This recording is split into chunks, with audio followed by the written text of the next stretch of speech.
Lifeweaver is now live in the 4th season of Overwatch 2, and here is everything you need to know about his kit. Let's start out with the very basics here with his primary fire. Lifeweaver is one of the few characters that have alternating primary fires with the scroll wheel or the 1 and 2 buttons. He is a support character and his standard mode is his healing blossom.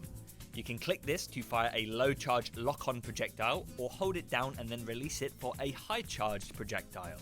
This is a single target weapon and scales directly with the number displayed just below your crosshair, displaying the exact amount of healing that projectile will do. You can spam this at people, however it does go through your ammo much faster and also only heals for 10 each time.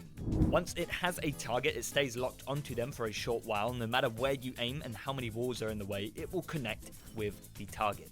When you scroll over to his secondary primary fire, his whatever you call it, his number 2 button, Lifeweaver releases a volley of thorns in a spread pattern, similar to Ramarch's primary fire, however with a slight spread, turning out to be quite a high DPS primary fire. When he meets his untimely demise, Lifeweaver will drop a parting gift, granting a large sum of health, I think it's 250 or 300, to the first ally or enemy, friendly or foe, that tramples on it. Lifeweaver's source of movement is his rejuvenating dash, allowing him to dash rapidly in the direction that you are moving in on a 5-second cooldown in a fixed path, which as you can see for the duration of the dash is not affected by gravity. This is also his main source of self-healing, granting him 25 healing for every use of this ability. His most interesting ability is this petal platform. Found intriguingly to the right click is a throwable projectile at first and then blossoms into this large pad that sits over the floor. That is until it is walked over and then it raises up into the sky like this. This ability can be cancelled with the interact key. It raises up if an enemy or friendly walks over it and is a destroyable entity with a 400 health pool. If you don't press interact to destroy it, you'll hear a timer of when it's about to run out, which sounds like this.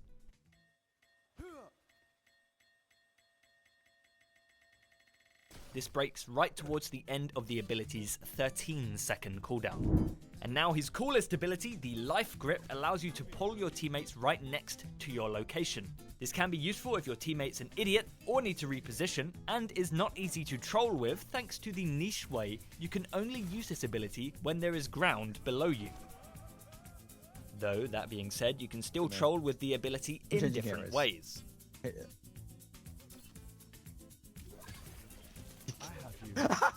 And the final thing with Lifeweaver is his ultimate, the Tree of Life, a large hard light projectile that is actually a solid entity, which when placed sprouts from this tiny seed into this massive tree and grants a huge burst of healing right away, and then many smaller bursts of healing throughout its lifespan.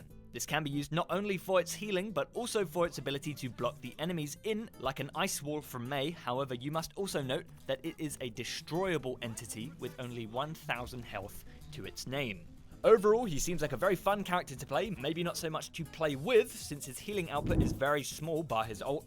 I suspect he'll be getting many tweaks to get him feeling a little less clunky to play, but man oh man, does he have some good synergies with some of the ultimates of the game.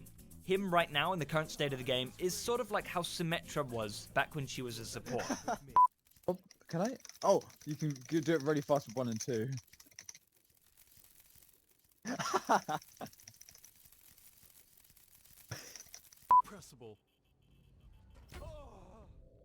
Oh, flower.